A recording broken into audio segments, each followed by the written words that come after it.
Hello students, welcome to my channel UP board English stream. Students, आज आपको UP board 12th poetry का third chapter on his blindness composed by John Milton का central idea study कराते हैं। तो students, central idea इसका इस प्रकार से है। The poet has become blind in the middle of his age. जो पोइट है वह अपनी मध्य आयु में ही अंधा हो जाता है। He is unable to write poems in the service of God. वह ईश्वर की सेवा में कविताएं लिखने में असमर्थ है।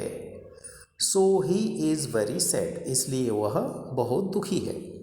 But his deep faith in God, लेकिन ईश्वर में उसका गहरा विश्वास मेक्स हिम रियलाइज, उसे आभास कराता है, अनुभव कराता है about the royal state and supremacy of God, ईश्वर की शाही व्यवस्था, ईश्वर की शाही स्थिति के बारे में और ईश्वर की सर्वश्रेष्ठता के बारे में। God needs no work done by man, ईश्वर को मनुष्य द्वारा किए गए किसी कार्य की आवश्यकता नहीं होती है। And no return for his own gifts from man, और ईश्वर को मनुष्य से अपने उपहारों के बदले में भी कुछ नहीं चाहिए होता है।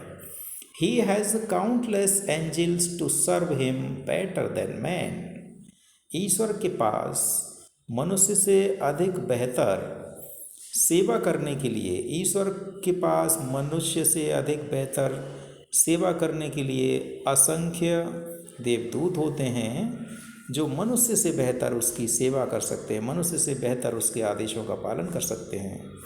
सो the best service to God, इसलिए ईश्वर की सबसे अच्छी सेवा is to bear mild misfortune calmly and the complete surrender to the will of God.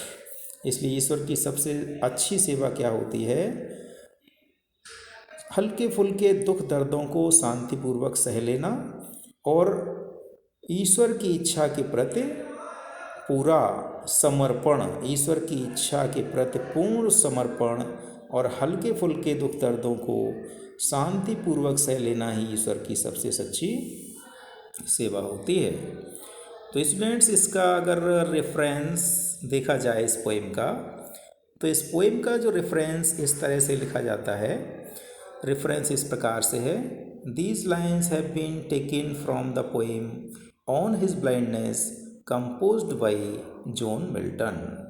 ये पंक्तियाँ जॉन मिल्टन द्वारा लिखित कविता ऑन हिज ब्लाइंडनेस से ली गई हैं। स्टूडेंट्स, इस पोएम के लिए जो कॉन्टेक्स्ट हमने लिखा है, जो कॉन्टेक्स्ट आपके सामने लेकर आए हैं, तो ये जो एक सिंगल कॉन्टेक्स्ट सभी एक्सप्लेनेशंस के लिए परफेक्ट कॉन्टेक्स्ट है।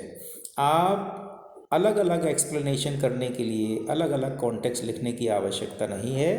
यही कॉन्टेक्स्ट पूरी पोएम के स्टेंजास के लिए बिल्कुल परफेक्ट कॉन्टेक्स्ट है। आइए इसका स्टडी करते हैं। In these lines, the poet expresses his inability to use poetic gift after being blind. तो इन पंक्तियों में, इन लाइनों में जो कवि है वो अपनी असमर्थता व्यक्त करता है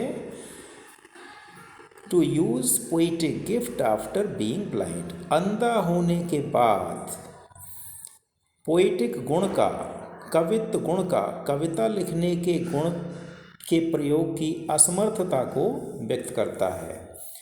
कहने मीन्स टू से कि पोएट अंधा हो जाता है ईश्वर द्वारा दिए गए पोएटिक गिफ्ट का, ईश्वर द्वारा दिए गए कविता लिखने के गुण का प्रयोग वो अंधता के कारण नहीं कर पा रहा, उसका प्रयोग नहीं कर पा रहा, उस असमर्थता को यहाँ दिखाता है। But he shows his deep faith in God's ways and his royal state, लेकिन जो पोइट है वो ईश्वर के तरीक़ों में अपना गहरा विश्वास और ईश्वर की शाही स्थिति में गहरा विश्वास दिखाता है। The best service to God is the complete surrender to his sweet will.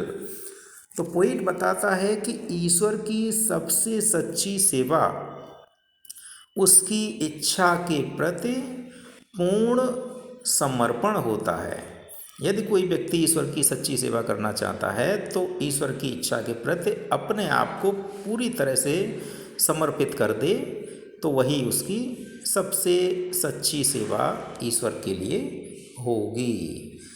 Thank you students for watching my channel.